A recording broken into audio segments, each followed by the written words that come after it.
Bismillahirrahmanirrahim. Assalamualaikum warahmatullahi wabarakatuh. Innal hamdalillah nahmaduhu wa nasta'inuhu wa nastaghfiruh wa na'udzu billahi min syururi anfusina wa min sayyiati a'malina. Man yahdihillahu fala mudhillalah wa may yudlil fala hadiyalah. Asyhadu an la ilaha illallah wahdahu la syarikalah wa asyhadu anna Muhammadan abduhu wa rasuluh la nabiyya wa la rasula ba'dah. Subhanaka la ilma lana illa ma 'allamtana innaka antal alimul hakim.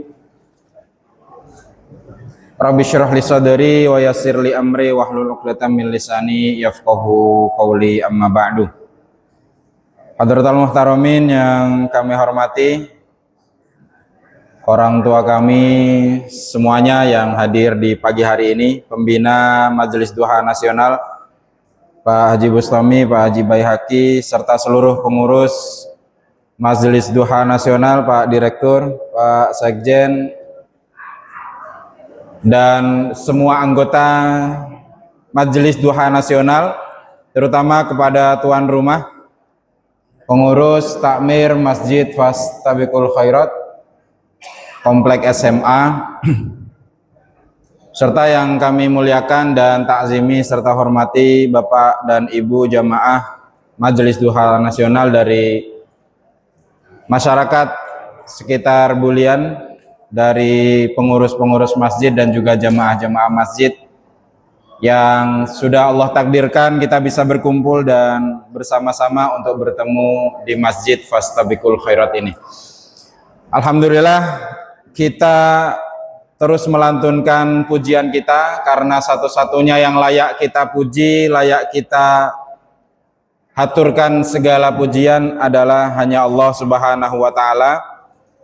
Sebagaimana yang sudah kita bahas di beberapa pekan yang lalu terkait dengan makna dari tadabbur ayat 1 surat Al-Fatihah, di mana kita membahas bahwa mutlak kita memuji dengan lafaz alhamdu hanya untuk Allah Rabbul Alamin, yang merupakan Tuhan, yang merupakan pengatur, yang merupakan murabbi, yang merupakan pengayom bagi seluruh penduduk di alam semesta, baik di langit, di bumi yang nampak maupun tak nampak.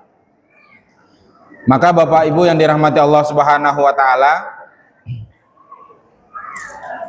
kita masih membahas ya, karena di beberapa pekan yang lalu kami sampaikan bahwa kenapa kita membahas surat Al-Fatihah, sebab Rasulullah SAW mengatakan dalam sebuah hadisnya, la sholata liman lam yaqra bi fatihatil kitab, tidak sah sholat seseorang jika dia tidak membaca surat Al-Fatihah. Dan termasuk banyak sekali hadis-hadis lainnya mengatakan, misalnya ala adulluka bi ummil Quran, ala adulluka bi kanzil Quran, tidakkah engkau mau aku tunjukkan tentang induk dari segala apa yang termaktub di Al-Quran? Maka jawabannya adalah surat Al-Fatihah. Maka kemudian Bapak Ibu yang dirahmati Allah Subhanahu wa Ta'ala, bahwa kemudian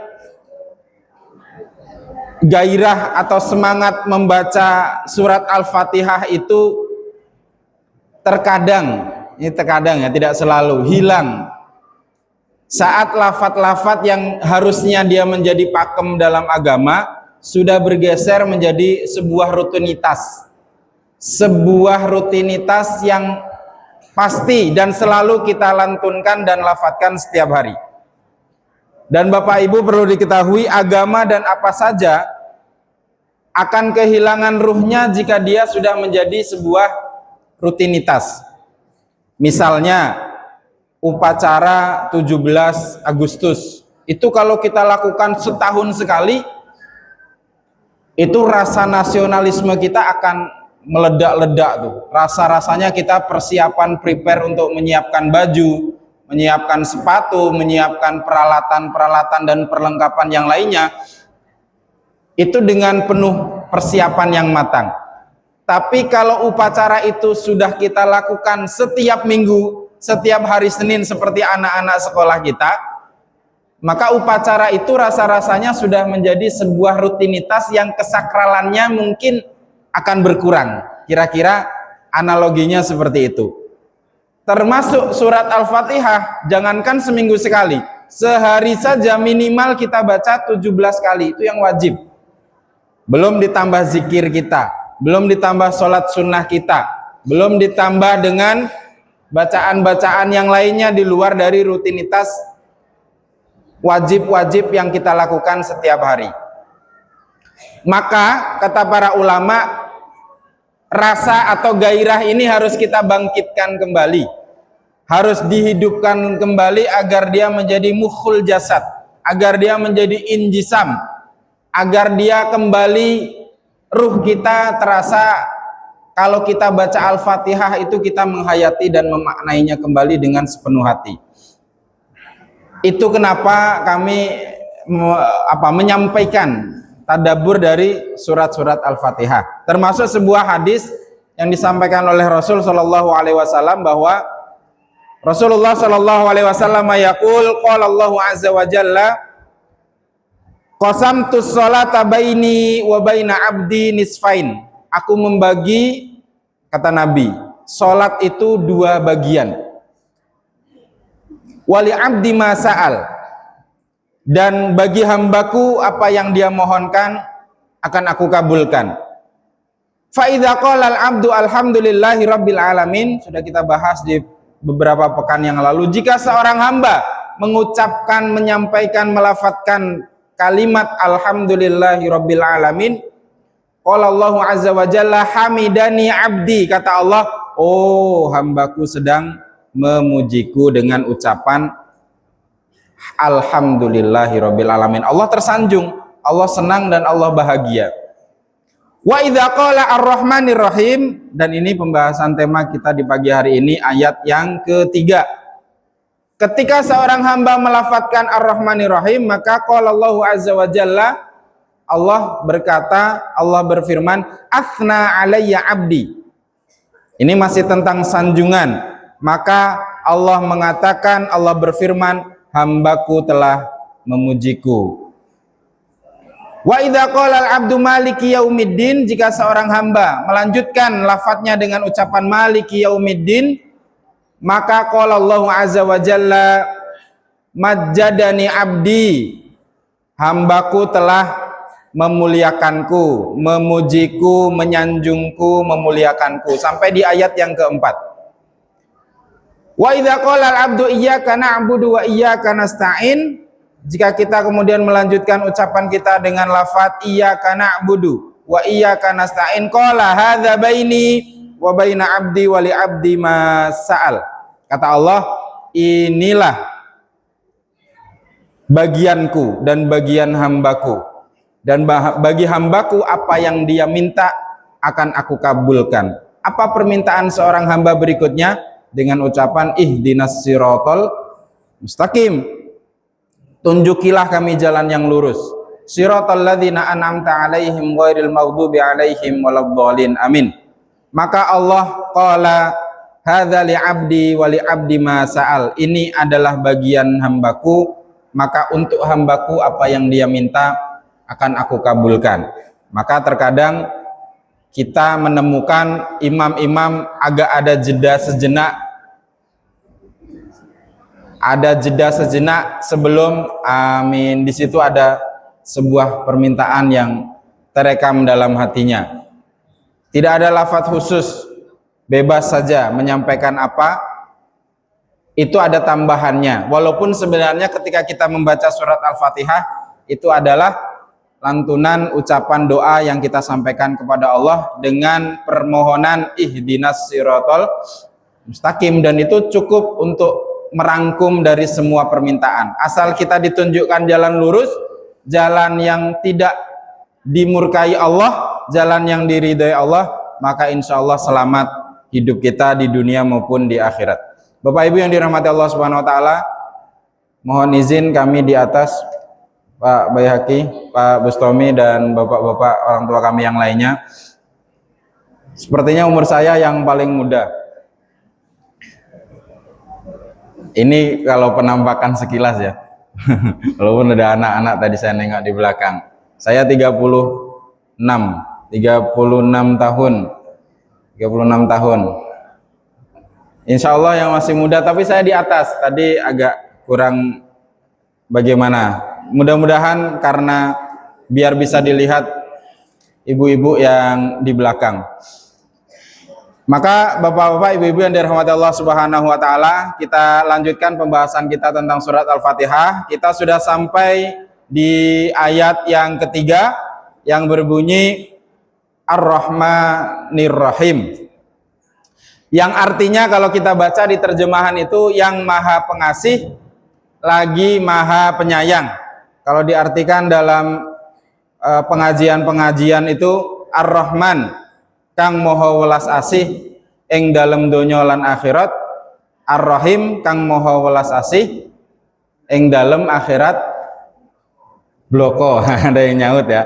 Kalau ngajinya dia ngaji makna Jawa begitu, Pak Bustami. Jadi ada perbedaan Ar-Rahman Nir-Rahim. Ar-Rahman dan Ar-Rahim itu disebut dengan sifat Allah. Sifat Allah itu banyak Bapak Ibu. Yang paling banyak disebutkan di Al-Quran kan kalau nanti Bapak dan Ibu cek adalah lafadz Ar-Rahman dan Ar-Rahim ini. Dari sekian banyak sifat-sifat Allah, kalau disebutkan di dalam Al-Quran ada 99 Asmaul Husna. Yang paling banyak diulang dibandingkan lafadz-lafadz asma Allah dan sifat Allah yang lain adalah Ar-Rahmanir Rahim. Allah punya satu nama, hanya Allah saja, itu nama Allah. Tapi sifatnya banyak. Ada Al-Qahhar, ada Al-Jabbar, ada Al-Muntakim, dan sebagainya. Walaupun sifat itu terkadang juga disebut nama oleh Allah Subhanahu wa Ta'ala. Sebagaimana Allah menyebutkan dalam Al-Quran, Allahu la ilaha illahu lahul asma'ul husna. Jadi Ar-Rahman, Ar-Rahim, Al-Malik, Al-Qudus itu sebenarnya sifat. Kalau diartikan yang Maha Penyayang, yang Maha Pengasih, yang Maha Pengampun, yang Maha Suci, tapi itu juga disebut dengan Al-Asma Al-Husna. Asma itu jamak, mufradnya ismun, artinya nama. Tapi Bapak dan Ibu, Ar-Rahmanir Rahim di ayat yang ketiga dari surat Al-Fatihah ini asalnya dari satu kata yang sama, yaitu rahima yarhamu. Dari kata itu nanti muncul sebuah kata lain yang berbunyi rahmat atau rahmat, kita biasa menyebutnya.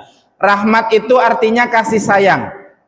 Cuman Ar-Rahman dan Ar-Rahim yang berasal dari akar kata yang sama dengan rahmat itu nanti dibedakan dalam memaknainya. Seperti tadi kami sampaikan, kalau di pesantren itu Kang moho welas asih ing dalem donya lan akhirat, satu lagi maknanya adalah Kang moho welas asih ing dalem akhirat bloko.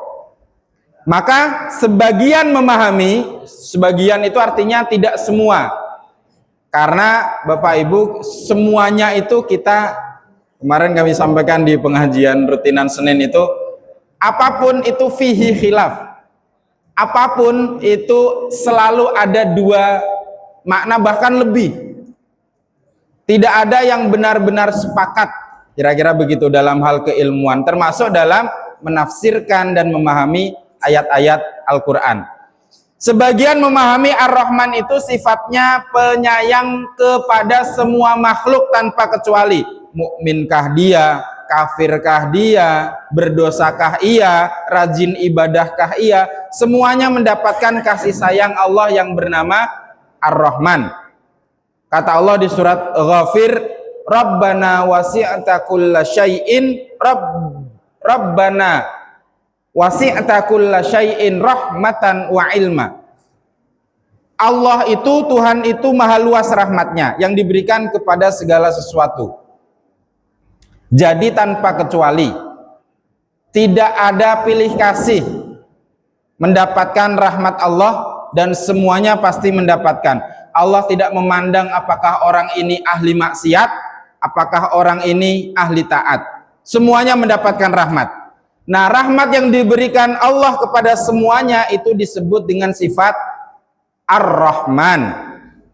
Kalau rahim Bapak Ibu, itu sifat yang khusus hanya kepada orang-orang yang beriman. Jadi sayangnya Allah kepada kita, kaum yang beriman ini disebut dengan Ar-Rahim. Karena secara morfologi, secara ilmu sorofnya, Rahman itu namanya sifat musyabbahah. Sebelum kita membahas lebih jauh, kita membahas dari akar katanya. Namanya sifat musyabbahah. Sifat musyabbahah itu menunjukkan makna tajaddud. Tajaddud itu berubah-ubah. Kalau rahim itu istilahnya sighat mubalaghah. Sighat mubalaghah itu menunjukkan makna subut. Subut itu konsisten, tidak berubah. Makanya begini, Rahman itu secara penulisan dia ditambah alif dan nun di belakang. Ra, ha, mim, alif, nun. Rahman. Walaupun alifnya dalam bentuk harokat yang manjang ke atas. Itu polanya fa'lan. Kalau dalam ilmu shorof, fa'lan, Rahman. Itu adalah sifat yang selalu berubah. Misalnya, agar faham, haus. Haus itu bahasa Arabnya atos. Atos, kalau di Jawa atos itu keras. Atos tenan ini apa onde-onde jadah itu biasanya atos. Jadah orang nikahan tuh atos. Susah makannya, harus diiris, harus digoreng. Nah, kalau dia terlalu atau sangat haus, dia berubah maknanya menjadi atsyan, ditambahi alif dan nun. Atsyan. Karena apa? Karena haus itu sifatnya berubah. Sekarang haus, dikasih minum tidak haus. Nanti minum habis, haus lagi. Nanti dapat minum lagi, tidak haus. Nanti haus lagi, berikutnya terus mutar. Itu berubah-ubah. Itu kenapa atsyan. Lapar. Lapar itu bahasa Arabnya ju'. Ada surat Al-Fil. Bukan Al-Fil. Quraisy alladzi at'amahum min ju'. Yang memberi makan bagi orang yang lapar. Kalau sangat lapar itu bahasa Arabnya jau'an, ditambahi alif dan nun. Kenapa? Karena kalau orang lapar itu dikasih makan kenyang, nanti lapar lagi, dikasih makan kenyang. Ada yang makan terus tidak kenyang-kenyang. Ada yang makan dikit sudah kenyang. Berbeda-beda dan berubah-ubah. Ada satu lagi, marah. Marah itu ghadab. Ghadab. Ghain, bot, sama ba. Kalau sangat marah itu dia ghadban. Karena apa? Marah itu selalu berubah-ubah. Kadang marah dia, kadang tiba-tiba senyum, marah lagi, senyum lagi. Ibu-ibu begitu biasanya kan. Uang belanja sudah nipis, marah dia. Tambahin uang belanja, senyum lebar. Agak nipis lagi, marah lagi. Lagi PMS, marah-marah lagi, nambah lagi marahnya. PMS, kurang uang belanja, anak bertingkah, wah itu double lagi. Belum dicolek pun sudah marah. Tapi nanti dia akan senyum kembali, akan sumeh kembali. Terus, tidak pernah konsisten, selalu berubah-ubah. Kenapa Allah disifati dengan Rahman? Karena Rahman itu tidak permanen. Maka dipahami, Rahman itu untuk di dunia ini. Jadi sayang Allah di dunia ini namanya Rahman, karena di dunia ini sifatnya berubah-ubah. Kalau Rahim Bapak Ibu, Rahim itu sifatnya permanen, subut, tidak lagi berubah atau konstan dia. Misalnya, kalau tadi kita kasih contoh, di Rahim ini misalnya tawil, tawil itu artinya panjang atau tinggi. Karena tawil panjang atau tinggi itu tidak berubah lagi, tidak mungkin sekarang dia panjang 100 meter, besok tiba-tiba ukurannya mendek jadi 90 cm gitu, tidak mungkin. Orang kalau sudah panjang ya panjang. Atau misalnya jamil, cantik atau gagah. Orang kalau cantik itu tidak berubah-ubah, kecuali cantiknya tidak alami, hasil polesan. Mukanya putih, lehernya hitam misalnya kan. Berubah dia kalau nggak dipuk-puk dengan bedak, tidak cantik lagi. Tapi kalau yang cantik alami, yang gagah alami, tetap dia konsisten, kecuali nanti umurnya sudah menunjukkan, tapi sisa-sisa kecantikan dan kegagahan itu masih terasa terlihat walaupun sudah usia senja. Balik, orang dewasa, tidak mungkin sekarang dewasa tiba-tiba dia besok kembali menjadi anak kecil. Pola katanya sighat mubalaghah berarti konsisten, permanen. Maka Rahman itu berubah-ubah, kalau Rahim dia permanen. Rahman sayangnya Allah untuk semua kita yang di dunia, sementara Rahim sayangnya Allah untuk orang yang beriman saja, dan itu nanti di akhirat.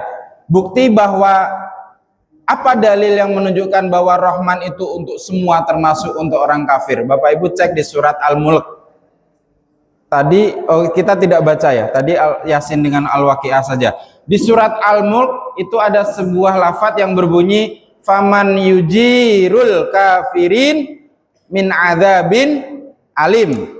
Ayat berikutnya berbunyi kul huwar rahman.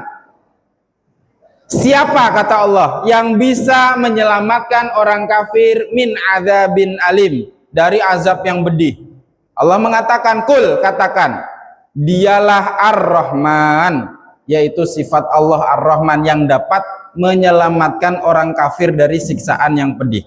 Jadi orang kafir pun dapat rahmat dari Allah berupa sifat Rahmannya. Allah menyebut Ar-Rahman, bukan kul huwar rahim, bukan rahim. Ini menunjukkan rahmat Allah berlaku juga untuk semuanya termasuk orang kafir. Allah memberi rizki kepada siapapun tanpa pilih kasih, tanpa hitung-hitungan. Di Al-Baqarah disebutkan wallahu yarzuqu liman yasha bighairi hisab. Allah memberi rizki tanpa memandang apakah dia rajin datang ke masjid ataukah dia ahli maksiat. Tidak memandang itu. Jadi Bapak Ibu perlu kita pahami bersama, jangan dihubungkan antara rizki dengan ibadah. Sekali lagi, jangan dihubungkan antara rizki dengan ibadah. Jangan mengira orang yang kalau dia taat ibadahnya sudah pasti akan kaya. Tidak. Kalau dia banyak maksiat sudah pasti rizkinya akan sempit dan akan sedikit. Tidak. Tidak ada hubungan. Allah memberikan rizki bi ghairi hisab, tanpa hitung-hitungan, tanpa melihat, tanpa memandang siapa dia. Rizki itu sudah dicatatkan di langit sebelum kita semua diciptakan. Dan semua orang diciptakan berbeda-beda. Ada yang dilahirkan dari rahim seorang ibu muslim, ada yang dilahirkan dari rahim seorang ibu yang kafir. Disebutkan dalam surat Az-Zariyat, wa fis sama'i rizqukum wa ma tu'adun. Setiap kita sudah dicatatkan rizkinya. Wa fis sama, di langit sudah dicatatkan. Mukminkah dia, kafirkah dia? Makanya setiap kita sholat, salah satu rangkaian zikir kita berbunyi setelah Allahumma antas salam wa minkas salam wa ilaika ya'udus salam fayyina rabbana bisalam wa adkhilnal jannata daras salam tabarakta rabbana ya dzal jalali wal ikram. Ada tambahan lagi, Allahumma la mani alima a'taita wa la mu'tiya lima mana'ta wa la yanfa'u dzal jaddi minkal jadd. Apa yang Allah catatkan tak bisa dihalangi manusia, dan apa yang tidak dicatatkan tidak ada satupun yang bisa mengantarkannya kepada kita. Itu dalam urusan rizki. Jadi kita dapat sesuai catatan kita di langit. Kalau catatannya 1 juta, bagaimanapun usahanya, bagaimanapun ibadahnya, tak akan bertambah dia menjadi 2 juta. Tak akan berkurang juga dia menjadi 500.000. Rizki itu sudah dicatatkan. Walaupun nanti mungkin ada yang bertanya, bagaimana kalau kita misalnya sesudah sholat duha ada bunyi doa yang mengatakan Allahumma in kana rizki fis sama fa anzilhu wa in kana fil ardi fa akhrijhu wa in kana mu'assiran fayassirhu wa in kana haraman fatahhirhu wa in kana ba'idan faqarribhu bihaqqi duhaika wa bahaika wa jamalika wa quwwatika wa qudratika atini ma ataita ibadakas sholihin. Izin bertanya, sudah ada pernah yang menjelaskan doa ini? Dari mana asal usul doa ini? Doa ini tidak ada diajarkan oleh Nabi. Loh, dari mana? Berarti kami doa tidak berdasarkan sunnah Nabi. Tenang dulu. Doa ini tidak didapatkan di dalam lafaz yang disampaikan oleh Nabi, tapi dia ada hadis yang meriwayatkan doa tersebut. Hadisnya bunyinya apa? Bunyinya adalah bersumber dari seorang wanita Badui atau orang Arab yang kemudian didengar oleh para ulama ketika berada di padang Arafah. Di dalam kitab Al-Majalis wal Jawahir Al-Ilm ada riwayat dari jalur sanad Al-Asma'i yang berkata, sami'tu A'rabiyah bi Arafah wa hiya taqul, doa tadi, Allahumma in kana rizqi fis sama, dan seterusnya. Jadi aku mendengar seorang wanita Arab Badui di Arafah mengatakan doa tersebut. Dan doa tersebut juga diriwayatkan oleh Al-Jahiz dalam kitab Al-Bayan wa Tabyin dan Al-Jamakhsari dalam Rabi Al-Abrar dan beberapa riwayat lainnya yang banyak sekali.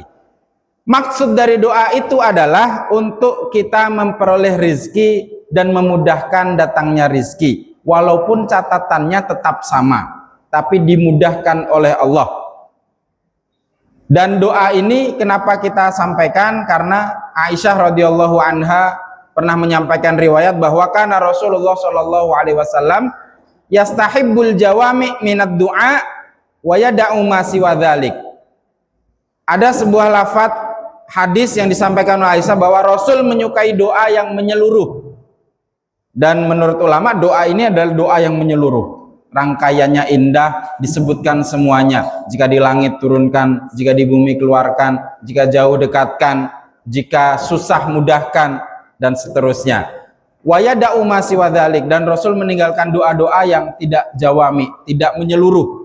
Doanya terpotong, tidak jelas apa maksud dan tujuannya, tidak lengkap lafadznya, entah apa yang kemudian dia inginkan begitu. Rasul ketika berdoa itu selalu dengan lafaz-lafaz yang sempurna ucapannya, indah kalimatnya, untaiannya untuk kita dengar. Maka kata Allah berikutnya, jika di surat Al-Jumu'ah yang biasa dibacakan oleh khatib ketika menjadi imam, jika datang panggilan untuk sholat, untuk ibadah, maka wadarul bai', maka fas'au ila dzikrillah wadarul bai'. Sebab apa kita disuruh untuk menutup toko, mengunci toko ketika datang panggilan azan? Sebab rizki kita tak akan lari. Tutup tokomu, rizkimu akan datang menghampirimu di saat waktu lain, karena itu sudah menjadi catatan untuk kamu. Dan Bapak Ibu perlu ketahui bahwa kita tidak akan mati kecuali rizki kita sudah sampai semuanya, sudah penuh. Itulah makna dari wafat. Wafat itu artinya penuh. Sudah penuh jatah kita.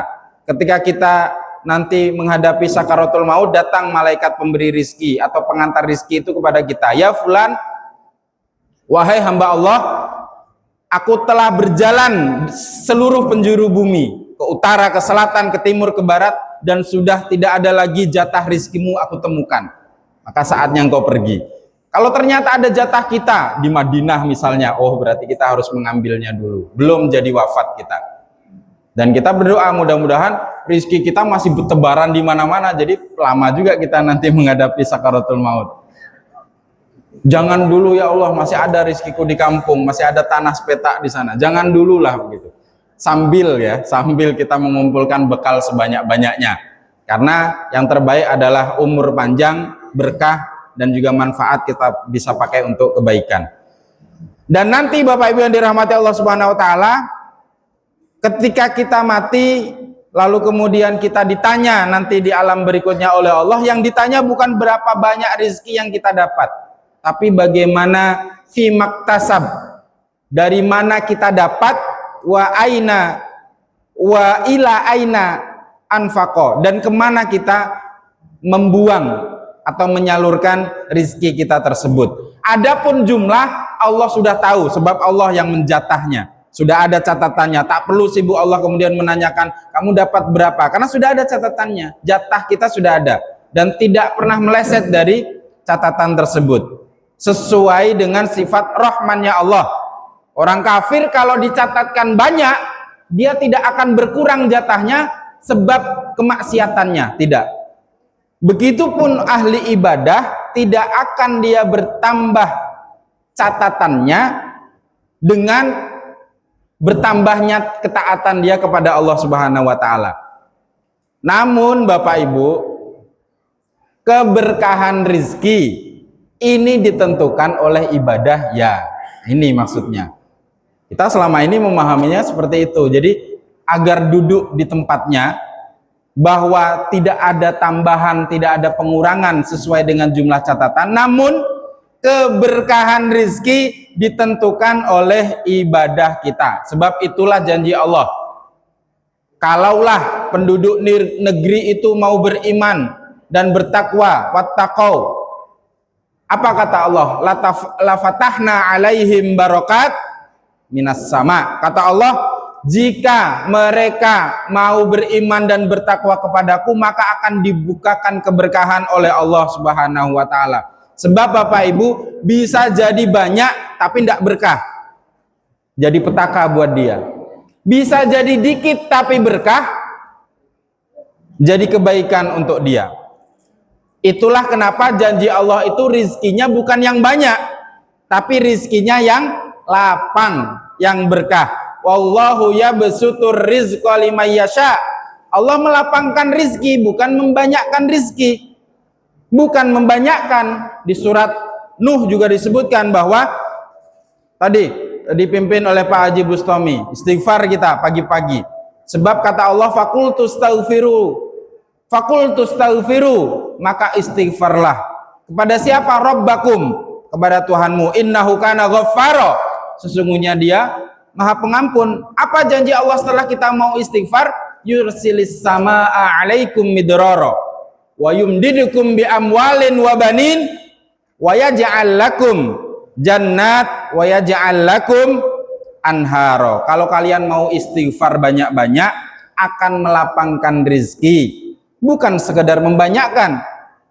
Belum tentu banyak itu melapangkan. Ini tolong di garis bawahi, belum tentu banyak itu melapangkan. Orang kalau banyak duit tapi nggak lapang, yang ada capek, tidur susah, mencari waktu kosong nggak ada, waktu istirahat pun sempit. Kalaupun ada juga tak nyenyak tidurnya. Jangankan datang ke pengajian, waktu untuk keluarga saja tak ada. Banyak orang yang hidupnya kaya namun stres. Itulah kenapa kalau kita temukan di tempat-tempat wisata itu rata-rata orang kaya yang datang ke sana. Apa ketika mereka ditanya, kami ingin healing, kami ingin refreshing. Refreshing itu adalah sebuah ungkapan kata yang menunjukkan bahwa dia itu tidak fresh. Makanya perlu di refreshing, perlu di freshkan kembali. Orang kalau nggak fresh itu apa? Stres. Dan yang stres itu adalah orang-orang yang kaya. Itulah bukti bahwa uang yang banyak belum tentu melapangkan. Orang miskin kemana? Nggak ada dia jalan-jalan, makan aja susah. Mending beli beras, SPHP 60.000. Minyak kita dia 20.000. Tapi hidupnya lapang, sebab rizkinya dikit, tapi Allah berkahi, jadi aman dan jadi kebaikan untuk dia. Bapak Ibu, tingkatan stres orang miskin dan kaya itu lebih banyak orang kaya. Katanya, saya belum pernah ya, belum sampai di titik kaya soalnya. Nanti saya ceritakan kembali kalau memang itu benar. Tapi katanya, menurut penelitian, tingkatan stres orang yang miskin dan yang kaya itu lebih banyak dan lebih rentan orang kaya. Karena boleh jadi tadi, harta yang banyak tak melapangkan hidupnya. Jumlah rizki itu kita tidak ditentukan oleh ibadah kita, tapi keberkahannya iya. Karena Allah Maha Rahman, Allah tak pilih-pilih soal dunia, semua dikasih oleh Allah Subhanahu wa taala. Urusan di dunia ini bukan kita yang menentukan. Kata Allah, ahum dalam surat Az-Zukhruf, ahum yaksimuna rahmata rabbik, kata Allah.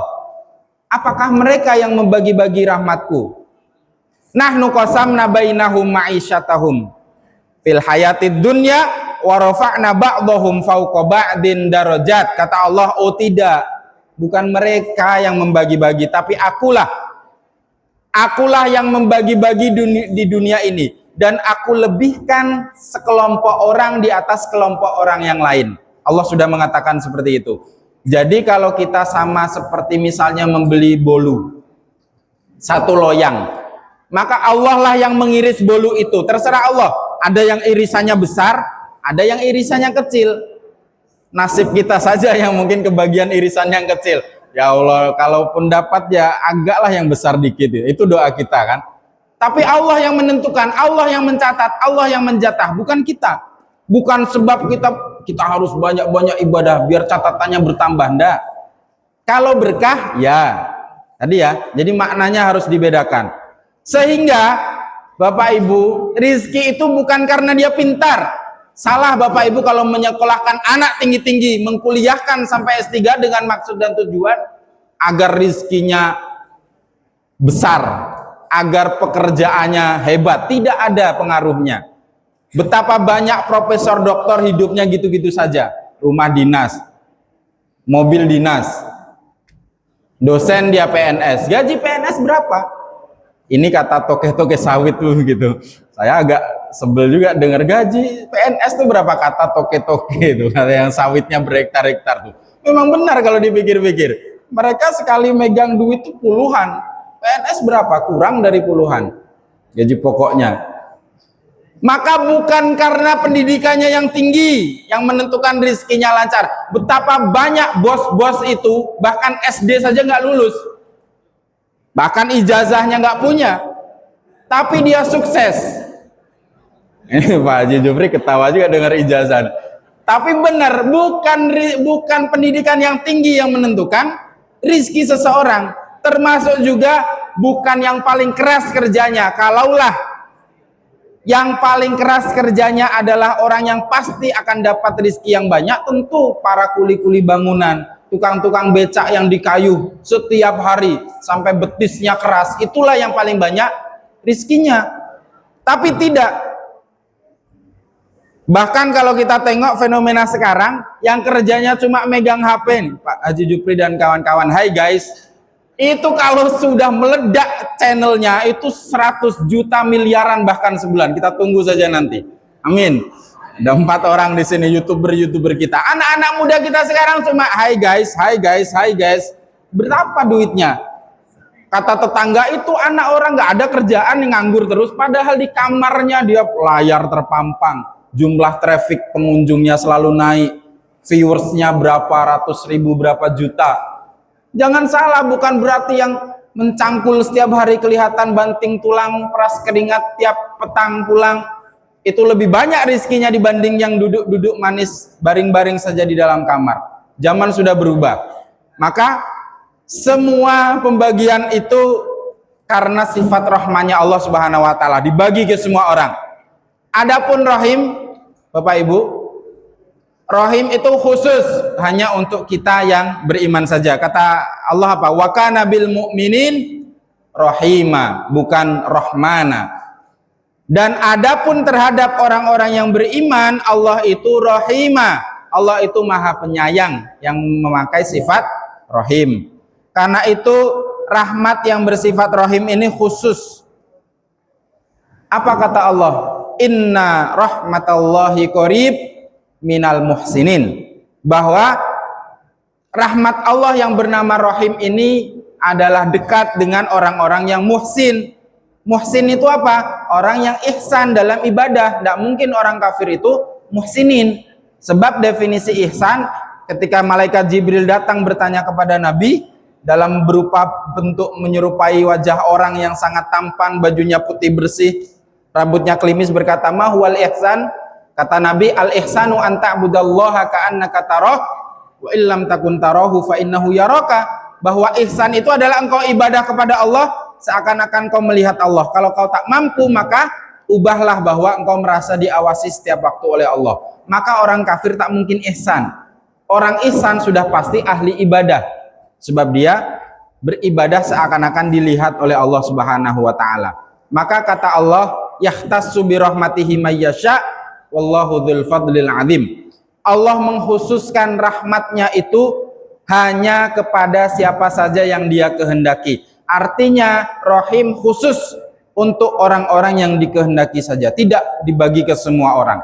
Wa rahmati wasi'at kullasyai', kata Allah. Fasa'aktubuha lilladzina yattaquna wa yu'tuna zakata walladzina hum biayatina yu'minun. Walaupun rahmat saya ini banyak, wa rahmati wasi'at, rahmat saya ini luas, tapi kata Allah, rahmat saya yang bernama Rahim ini hanya saya berikan kepada siapa? Yattaqun. Yang pertama untuk orang-orang yang bertakwa. Yang kedua, wa yu'tuna zakah, yang mau menunaikan zakat, membayar zakatnya. Terus walladzina hum biayatina yu'minun, yang beriman kepada ayat-ayat kita, ayat-ayat Allah Subhanahu wa taala. Itulah kemudian kata Nabi, kelak kita akan masuk surga bukan karena amalan kita. Termasuk engkau wahai Nabi, kata para sahabat, ya termasuk aku. Aku pun tak mampu untuk masuk surga sebab amalanku. Yang bisa memasukkan surga adalah rahmatnya Allah. Berarti surga itu rahmat. Dan rahmat itu diberikan untuk orang beriman saja. Orang kafir tidak mungkin masuk surga. Orang kafir tidak mungkin untuk bisa mencicipi harumnya bau surga. Mana amila solehan min dzakarin wa untha. Siapa surga itu? Surga itu diperuntukkan untuk siapa? Wa huwa mu'minun, untuk orang mukmin. Falanuhyiyannahu hayatan thayyibah. Mereka akan mendapatkan penghidupan yang baik. Walanajziyannahum ajrahum bi ahsana ma kanu ya'malun. Maka kami akan ganti, maka kami akan balas dengan penghidupan yang lebih baik dibanding kehidupan mereka selama di dunia ini. Bapak Ibu yang dirahmati Allah Subhanahu wa taala, jadi rahmat Allah kepada kita yang beriman ini bukan harta atau jabatan, melainkan ada sebuah ayat Allah yang mengatakan, ini agar pemahaman kita menjadi sama, bahwa ya ayuhan nas qad ja'akum mau'izatun min rabbikum wa shifaa'un lima fis sudur wa hudan wa rahmatun lil mu'minin. Jadi Bapak Ibu, rahmat Allah yang terbesar itu bukanlah harta, bukanlah uang, bukanlah jabatan, bukanlah apapun yang kita terima di dunia ini, tapi kul bifadlillahi wa birahmatihi fabidzalika falyafrahu huwa khairum mimma yajma'un. Dengan karunia dan rahmatnya Allah yang berupa hudan, petunjuk, warahmah, dan juga dia rahmat, wasyifa, dan dia merupakan obat, wa mau'idhah, dan dia merupakan nasihat, merupakan sumber dari segala problem yang kita punya. Dialah satu-satunya yang bernama mukjizat Nabi Muhammad, yaitu Al-Quran. Maka kalaulah Bapak Ibu hati kita dekat dengan Al-Quran, nyaman dengan Al-Quran, maka kita layak untuk falyafrahu, bergembira, karena itu lebih baik daripada dunia dan isinya, mengalahkan jabatan, mengalahkan harta, mengalahkan kekayaan. Kalau hati kita nyaman dan dekat dengan Al-Quran, jangan anggap sepele Bapak Ibu dekat dengan Al-Quran. Kita introspeksi saja. Ketika kita berada di luar bulan suci Ramadan, betapa sering kita abaikan Al-Quran itu. Masih teronggok dia di rak-rak, di depan dan di belakang. Bahkan di rumah-rumah kita pun ada mushaf tuh. Tapi hati kita, kerentek kita untuk mau mengambil dan membukanya, itu kita perhatikan. Ketika kita berada di luar bulan Ramadan, di mana setan-setan bergentayangan. Setan pula yang salah. Betapa kemudian kecenderungan hati kita untuk membuka Al-Quran, itu luar biasa. Maka kalau kita dikaruniai Allah rasa nyaman, rasa dekat, rasa ingin terus berinteraksi dengan Al-Quran, pertahankan dan patut bergembira. Maka kalau kita sudah sepuh-sepuh ini, kita punya anak, kita punya cucu, anak-anak cucu kita, kalau dia mau mondok, dia mau ngafal Quran, maka kata para ulama, kalau Bapak Ibu punya harta, punya aset miliaran, kalaupun habis untuk anak cucu kita mondok dan ngafal Al-Quran dan dekat dengan Al-Quran, habiskan. Habiskan. Tidak ada ruginya. Kalau kemudian itu bisa mengantarkan anak cucu keturunan kita dekat dan berinteraksi dengan Al-Quran, sebab itu adalah hudan wa rahmatun lil mu'minin. Itu sebesar-besar paha, sebesar-besar karunia, sebesar-besar rahmat. Falyafrahu huwa khairun mimma yajma'un. Dia lebih baik dibandingkan apapun yang mampu kalian kumpulkan di dunia ini.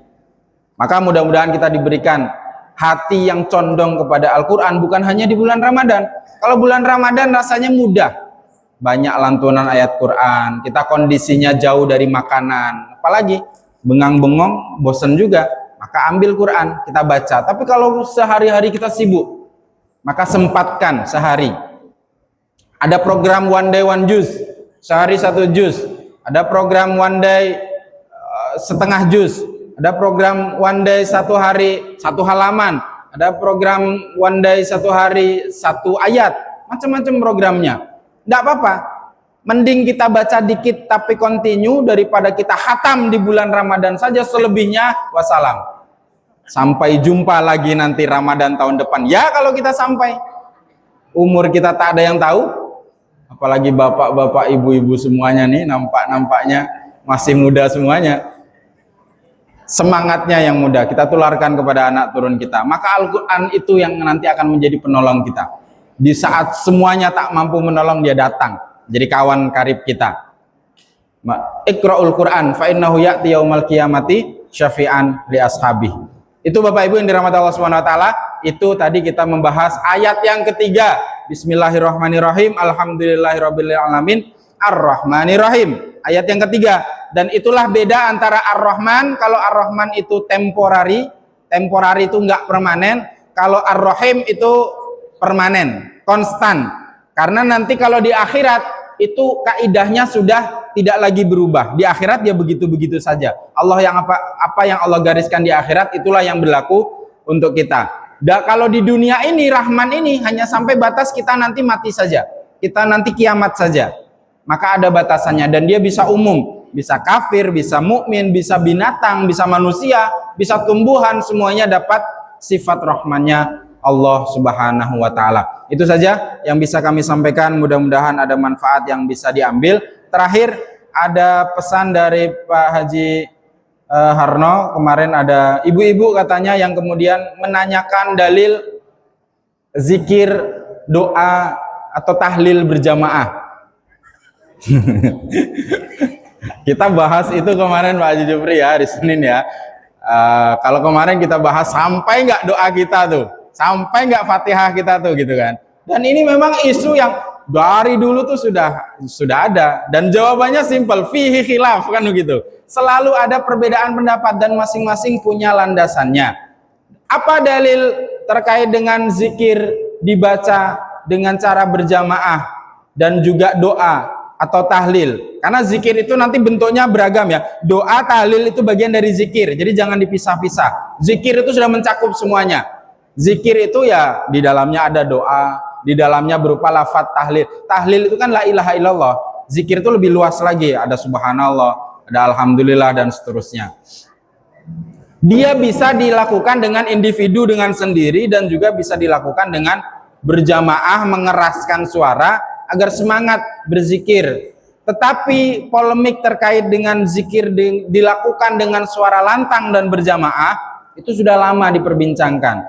Maka kalau kita mengambil dalil dari Aswaja, dari NU mengatakan bahwa argumennya satu yang dipakai untuk zikir dengan suara keras dan berjamaah adalah sebuah hadis sahih tentang Ibnu Abbas. Bahwa Ibnu Abbas haddatsana Ishaqu Ibnu Nasir qala haddatsana Abdur Razzaq qala akhbarana Ibnu Juraij qala akhbarani Amr anna Aba Ma'bad, bahwa ada satu orang yang bernama Abu Ma'bad. Siapa dia? Maula Ibni Abbas, pelayannya Ibnu Abbas. Anna Ibnu Abbas radhiyallahu anhuma akhbarahu, bahwa Ibnu Abbas mengatakan kepada Ibnu Ma'bad tadi dengan sebuah perkataan, anna raf'as sauti bidzikri, bahwasanya mengeraskan suara ketika zikir, hina yansharifun nas minal maktubah, setelah ditunaikannya sholat fardu berjamaah, itu kana ala ahdin Nabi sallallahu alaihi wasallam, itu sudah ada pada masa Nabi sallallahu alaihi wasallam. Wa qala Ibnu Abbas kuntu a'lamu idzan sharafu bidzalika idza sami'tahu. Ibnu Abbas mengatakan bahwa aku tahu kalau Rasul itu setelah selesai memimpin sholat berjamaah dengan tanda ketika aku mendengar dia melantunkan lafaz zikirnya dengan suara yang keras. Jadi tanda dulu kenapa dikeraskan begitu? Itu pertama, alasannya adalah bahwa dia dipakai untuk belajar, mengajarkan orang tentang lafaz-lafaz zikir, dan itu disampaikan oleh Imam Syafi'i dalam kitab juz 1 halaman 250-an, halaman 200 sekian, bahwa zikir diperkenankan untuk dilantunkan atau dilafadzkan dengan suara keras dengan tujuan untuk mengajarkan, mengajak semangat. Karena kalau kita model-model kita nih makan kenyang ngantuk, agak litak dikit ngantuk, itu kalau nggak disemangati dengan suara yang keras, bablas lah tuh. Ada eksperimen di mana pondok misalnya, pondok itu tidak memperkenankan untuk zikir jahar, zikirnya sendiri-sendiri saja, masing-masing saja. Ketika di akhir dia kelas 6 mau keluar di tes, nggak ada yang hafal zikir. Jangankan itu di asidiki nih, sudah dikeras-keras, sudah dibentak-bentak, itu pun ketika dites untuk akhir semester itu masih banyak yang terlewat. Padahal sudah kita pampang di depan besar-besar, sudah kita pergilirkan satu-satu untuk memimpin zikir, masih juga kelewat. Kok ya mau dibablaskan? Sudahlah masing-masing, terserah sendiri-sendiri, bablas. Kalau tujuannya untuk pembelajaran. Tapi ada sebuah qaul dari Imam An-Nawawi, wa qad jama'a An-Nawawi bainal ahadisil waridah fil istijabatil jahr bidzikri wal waridah fi istijabi li israrihi bi annal ikhfa afdal. Bahwa Imam Nawawi mengkompilasikan, mengumpulkan seluruh pendapat-pendapat antara hadis-hadis yang menganjurkan zikir dengan suara lantang dan zikir dengan suara sir atau suara lirih, mengatakan bahwa al-ikhfa afdal, zikir dengan suara lirih lebih utama. Haitsu khafar riya, sekiranya dapat menutup riya dan mengganggu orang yang lagi sholat atau tidur. Ada catatannya, zikir lirih lebih utama. Ini bukan masalah benar atau salah, gitu ya. Kalau kita bicara tidak ini sesat, ini lurus, ini benar, ini salah. Tidak hitam, tidak putih. Kalau dia mengganggu orang yang sedang menunaikan salat, kita berzikir kencang-kencang, itu lebih utama lirih saja agar tidak mengganggu. Jangankan zikir, baca Quran saja kita disuruh untuk memelankan suara kita kalau ada kawan kita sebelah yang sedang menunaikan sholat. Wal jahru afdal fi ghairi dzalik, tetapi zikir dengan suara keras itu lebih utama ketika tidak berada dalam dua kondisi tadi, kondisi takut riya atau kondisi mengganggu orang yang sedang sholat atau sedang tertidur. Tertidur ini maknanya bukan ketika di masjid tidur, karena masjid bukan tempat untuk tidur pada asalnya kan. Wah, ada orang pada ngantuk, tidur tertunduk semuanya, kita zikirnya pelan saja. Mereka yang harusnya dikencangi, astagfirullah, biar bangun mereka, biar semangat ibadah. Kalau tidur nantilah gitu kan. Boleh tidur di masjid, boleh, tidak yang melarang. Tapi zikir lebih utama selain kondisi itu, karena lebih banyak mengandung li'annal amala fihi aktsar, lebih banyak mengandung manfaatnya, lebih banyak memberikan pengaruh kepada pendengarnya. Kita, tabiat orang Indonesia ini agak berbeda dengan orang Timur Tengah. Orang Timur Tengah itu sepertinya sudahlah tahu, mereka sudah sadar. Makanya mereka zikir biasa sendiri-sendiri saja. Kita tengok kalau di Masjid Nabawi, di Masjidil Haram, tidak ada zikir yang dipimpin. Ada yang beristidlal begitu. Tengok di negara asalnya Islam, tidak ada tuh zikir berjamaah dipimpin oleh imam. Ya beda tabiat kita. Orang-orang kita dilepaskan habis sholat kosong saja begitu. Sayang gitu aja sebenarnya. Maka kalau dia dimaksudkan untuk pembelajaran tadi ya, memfokuskan perenungan, memahami makna lebih baik, mengarahkan pendengarnya kepada zikir, menghilangkan kantuk, kata Imam Nawawi ini. Wayat ridun naum wayazid fin nasyat. Kalau dia menambahkan semangat, saya nih kalau nggak berjamaah rasanya agak lemah lah, agak kurang rasanya. Ada yang jiwanya tuh seperti itu. Kalau bersama-sama tuh semangat rasanya, lebih cepat menembus langit. Tidak apa-apa, jamaah dengan suara lantang. Dan tidak harus, sekali lagi tidak harus. Apakah harus berzikir berjamaah dengan suara lantang setiap habis sholat? Tidak harus. Tergantung, kalau mau sendiri boleh, mau selepas sholat langsung pergi boleh. Yang penting zikir. Karena kata guru saya, malam yarid kal kirit. Siapa yang dak wirid itu seperti kera, kal kirdun, malam yarid kal kir. Apa bedanya kita dengan binatang? Habis makan melengos aja, dia nggak terima kasih, nggak apa. Waktu kita 24 jam ini kan nggak banyak. Maka waktu kita zikir itu ya setelah selesai sholat itulah. Kalau kan bisa sambil kerja zikir, sambil nyetir zikir, ala boro-boro. Banyak lupanya. Maka mumpung kita disatukan, mumpung kita diingatkan, kita zikir. Wadhkur rabbaka. Sekalipun ada yang berpendapat bahwa di Al-Quran kan wadhkur rabbaka fi nafsik tadarruan wa khifah dunal jahr. Iya, kalau kita mampu. Tapi kalau kita merasa bahwa kita perlu belajar, kita perlu semangat, kita perlu disatukan oleh suara yang lantang, itu lebih utama. Kok belajar terus menerus? Ya kita belajar, ada lagi dalilnya kan. Thalabul ilmi, utlubul ilma minal mahdi ilal lahdi. Kita terus belajar sepanjang hayat. Nggak pintar-pintar memang kita, makanya kita terus ngaji, datang terus di majelis duha. Karena kita merasa tidak pintar, karena orang yang merasa pintar itu merupakan sebuah titik di mana dia sudah mulai hancur, jatuh ke dalam jurang kehancuran untuk dirinya sendiri. Itu saja Pak Haji Harno, mungkin bisa menambah pemahaman kita semuanya. Dalil-dalilnya banyak, tergantung sekali lagi fihi khilaf. Kita mengambil pendapat yang mana. Teman-teman Muhammadiyah mengambil pendapat bahwa mending lirih sendiri-sendiri. Nggak masalah. Jangan berarti mentang-mentang yang sendiri tidak semangat, ngantuan, tidak, enggak juga. Kita tidak bisa menghukumi orang dari luarnya. Maka yang benar sebenarnya mazhab kita adalah, sekalipun kita mengamalkan NU ya, mazhab kita adalah tawassut. Kita berada di garis yang tengah, jangan ekstrim kanan, jangan ekstrim kiri, jangan terlalu gontok-gontokan. Kita masih banyak PR yang harus kita sama-sama pikirkan. Umat ini jauh tertinggal, umat ini masih butuh dibantu perekonomiannya, umat ini masih harus disemangati lagi untuk berjuang agar lepas dari pinjol, agar lepas dari judol, agar lepas dari narkoba dan seterusnya. Jangan sibuk tentang zikir jahar, tahlilan boleh tidak, yasinan gimana hukumnya, selesailah tuh. Yasinan monggo, yang enggak monggo, yang enggak dapat berkat, itu saja kan. Yasinan dapat berkat, dapat makan, tapi setelah sholat isya lebih baik agar jamaahnya tidak tertinggal. Kemudian ada juga yang bertanya, apa hukum yasinan habis maghrib nabrak azan isya? Yang disepakati saja dengan pengurus-pengurus RT-nya.